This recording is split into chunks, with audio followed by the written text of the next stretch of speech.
2:42 Israel Standard Time, which is 14:42.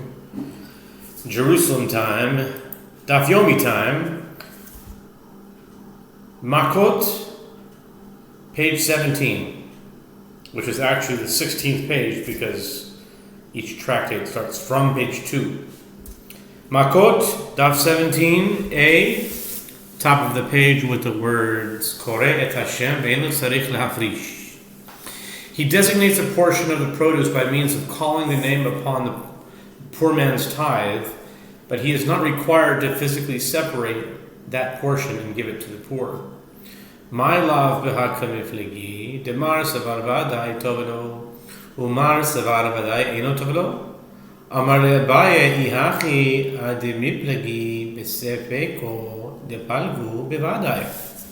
Rav Yosef suggests, what? Is it not that they disagree with regard to this? That one sage, the rabbis, holds that produce from which poor man's tithe was certainly not separated is rendered untithed produce, and therefore in a case where there is uncertainty whether poor man's tithe was separated, one is required to separate it.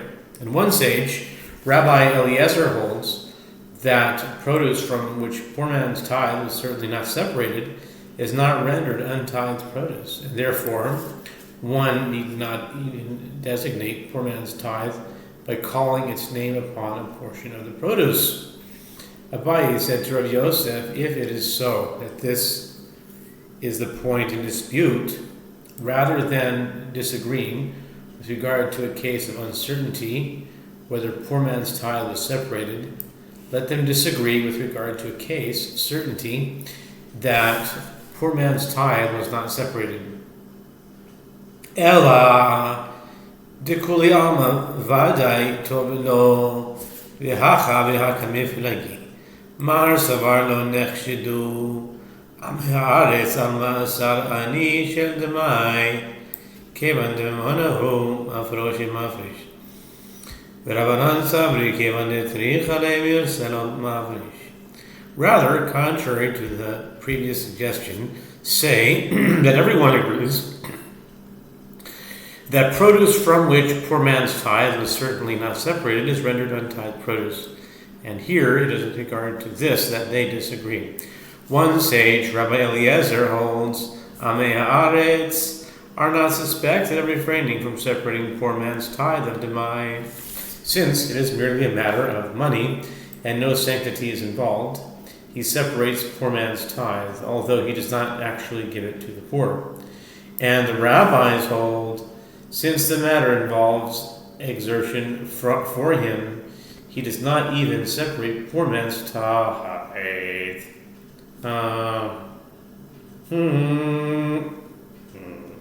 Right. Kamu Yocham ben Azevel v'chulei. Amar Rav Bibi, Amar Rav Shimon ben Lakish, machlokes. בחיטה, אבל בקמח תברא הכל כזייס. ורבי ירמי אמר בשמעון בן לקיש, כמחלוקת בזו, כך מחלוקת בזו. The Mishnah teaches, how much does one need to eat from untithed produce and be liable to receive lashes? Rabbi Shimon says, even if one ate any amount of untithed produce, he is liable to receive lashes. And the rabbis say he is liable only if he eats an olive bulk.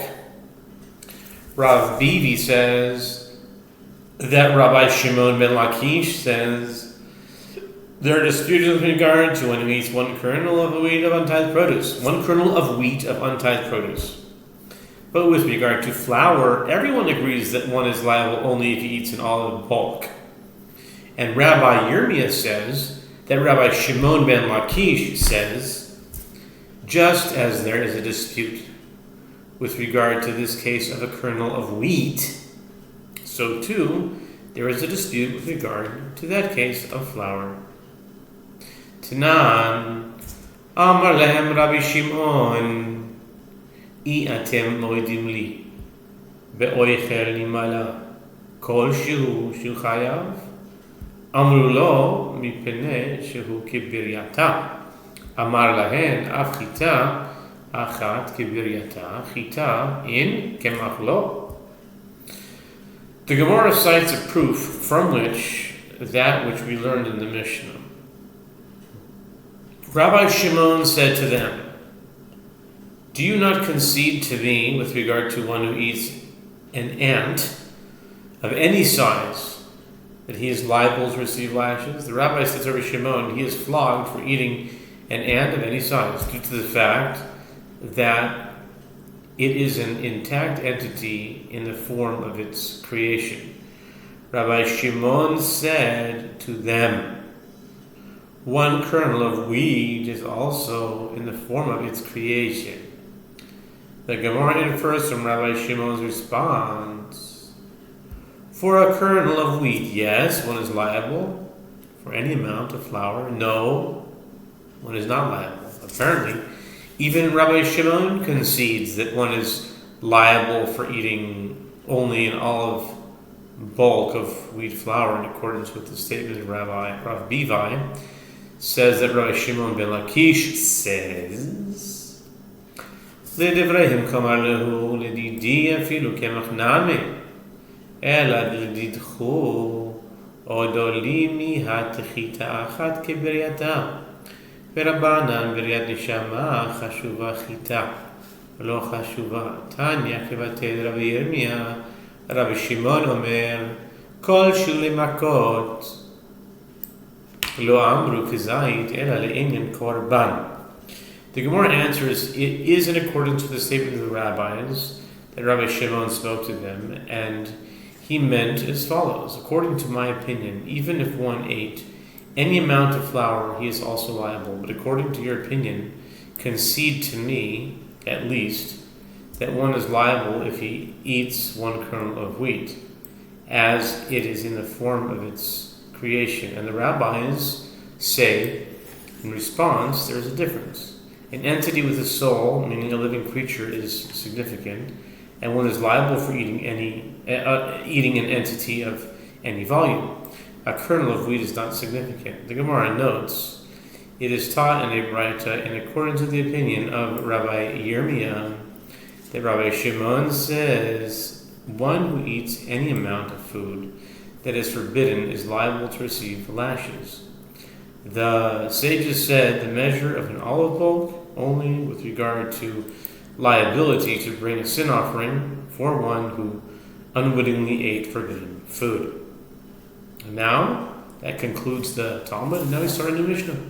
The Mishnah says, "Ha'oichel bikurim ad shelo kara aleihem kodshi kadashim chutz leklaim kadashim kalim uma'aser sheni chutz lachoma hashover et ha'etzem bepesach hatahor הרי זה לא כ-40, אבל המותיר בטהור ושוער וטמא אינו לא כ-40. In the case of a priest who eats first fruits before the one who brought the fruits to the temple, recited over those fruits the Torah verses that he is obligated to recite, see Deuteronomy 26, 3-10, and one who ate offerings of the most sacred order, outside the curtains surrounding the tabernacle courtyard or outside the temple courtyard, and one who ate offerings of lesser sanctity or second tithe produce outside the wall of Jerusalem, and also one who breaks the bone of a ritually pure paschal offering. In all these cases, he is flogged with 40 lashes, but one who leaves the flesh of the ritually pure paschal offering until the morning of the 15th of Nisan, and one who breaks a bone of a ritually impure paschal offering is not flogged with 40 lashes. Hanotel em al habanim. Rabbi Yehuda omer loke ve'eno meshalech, v'chachamim omrim meshalech ve'eno loike. Ze הכלל, כל מצוות לא תעשה, שיש בה קום ועשה, אין חייב עליה.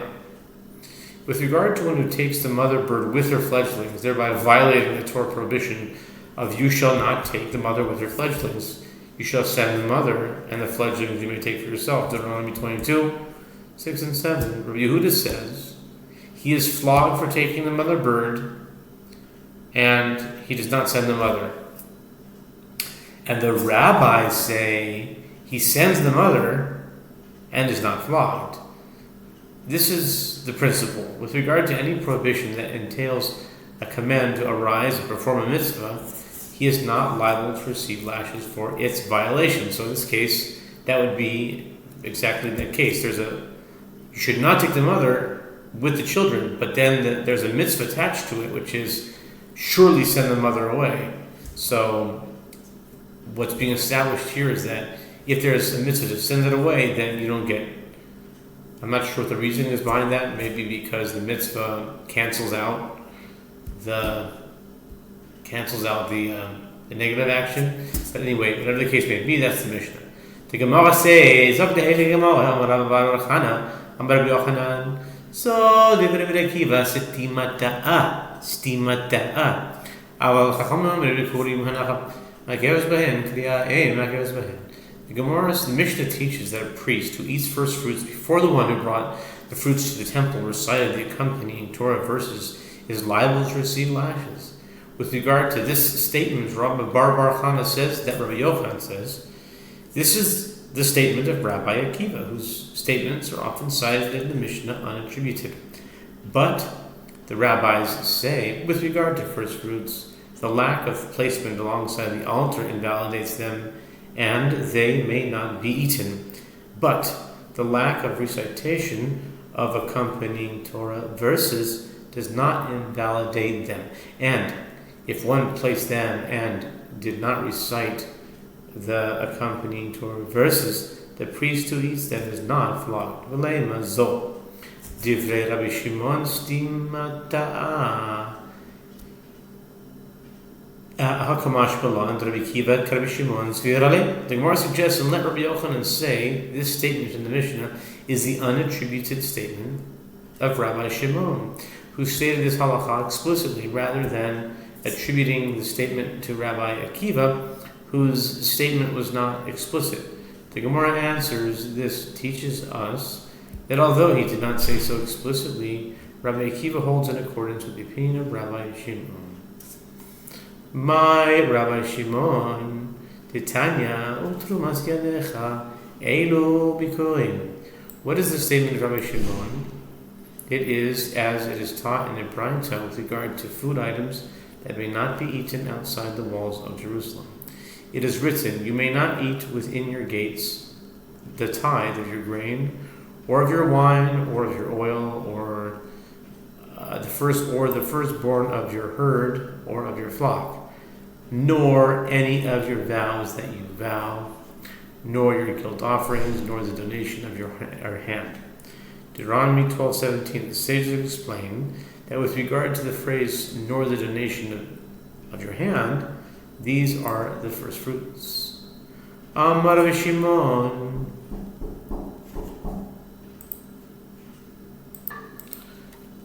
Where were we here? Amar Rabbi Shimon. Ma bazel lamandenu. Im leochlan chutz lachoma. Kal v'chomer mimaser hakal. Uma maser hakal. אוכלים חוץ לחומה, לא כביקורים לא כל שכן. הלא בא כתוב, אלא לאוכל בביקורים, עד שלא יקרא להם שהוא לא יכיר. Rabbi Shimon said, what does this phrase come to teach us? If it is to teach the prohibition to eat the first fruits outside the wall of Jerusalem, there is no need for a verse, as it may be derived by means of an a fortiori inference from the lenient case of second tithe produce. If with regard to the lenient case of second tithe produce, one who eats them outside the wall is flogged, and with regard to first fruits, all the more so. Is it not clear that he is flogged? Rather, the verse comes to teach only with regard to a priest who partakes of first fruits before the person who brought the first fruits to the temple recited the accompanying Torah verses over them, teaching that he is flogged. Benit vosecha.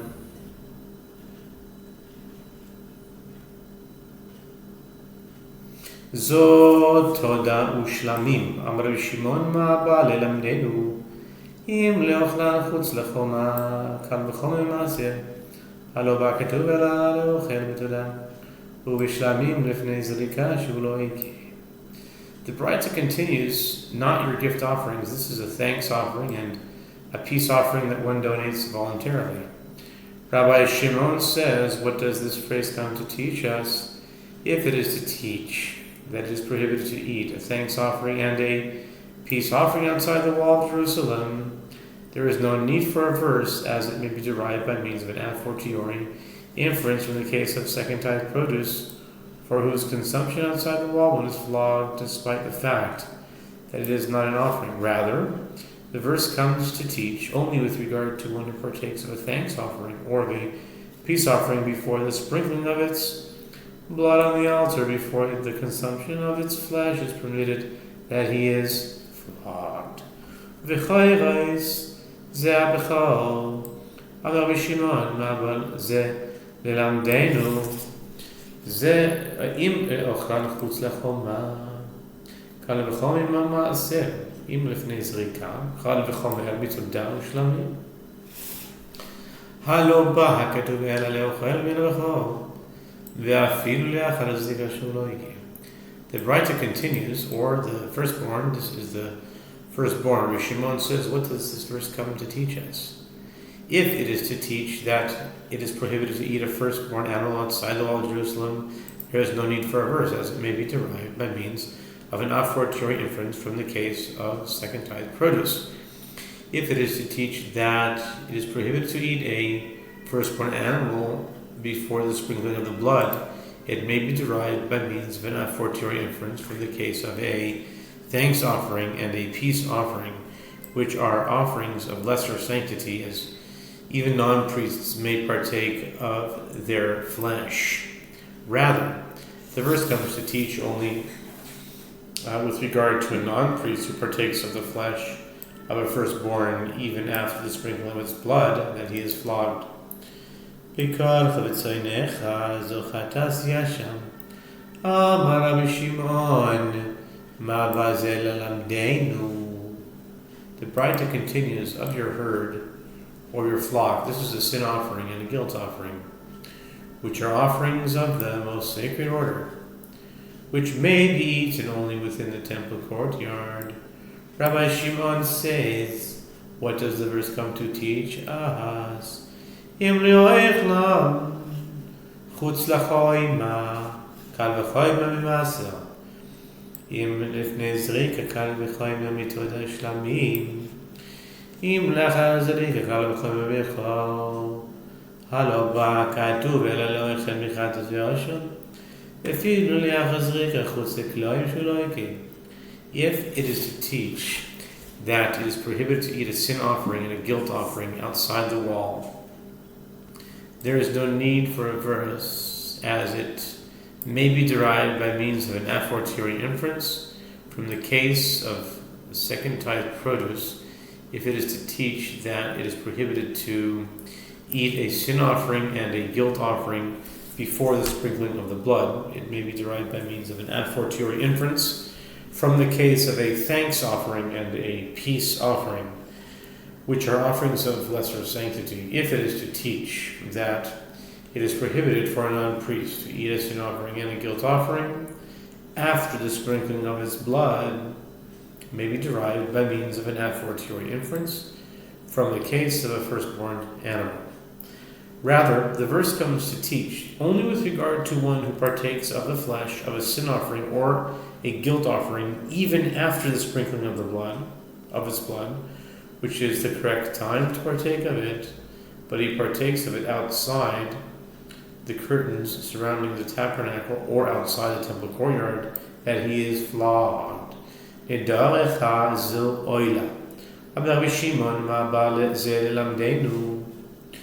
bride continues, your vows, this is the burnt offering, which is an offering of the most sacred order and is entirely consumed upon the altar, and is brought as a gift offering, not as an obligation.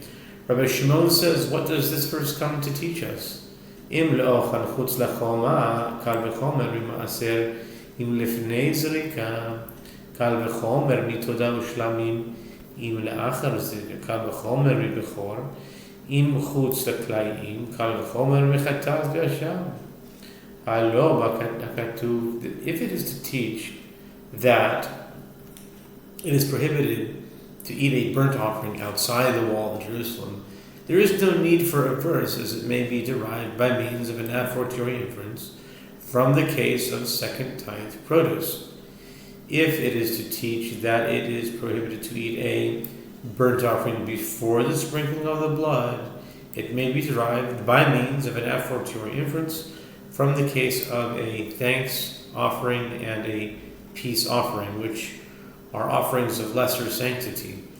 If it is to teach that it is prohibited for a non-priest to eat a sin offering and a guilt offering after the sprinkling of its blood, it may be derived by means of an a fortiori inference from the case of a firstborn animal. If it is to teach that it is prohibited to eat a burnt offering outside the curtains surrounding the tabernacle courtyard or outside the temple courtyard, there is an a fortiori inference from a sin offering and a guilt offering. Rather, the verse comes to teach only with regard to one who partakes of flesh of a burnt offering after the sprinkling, even inside the courtyard, that he is flogged.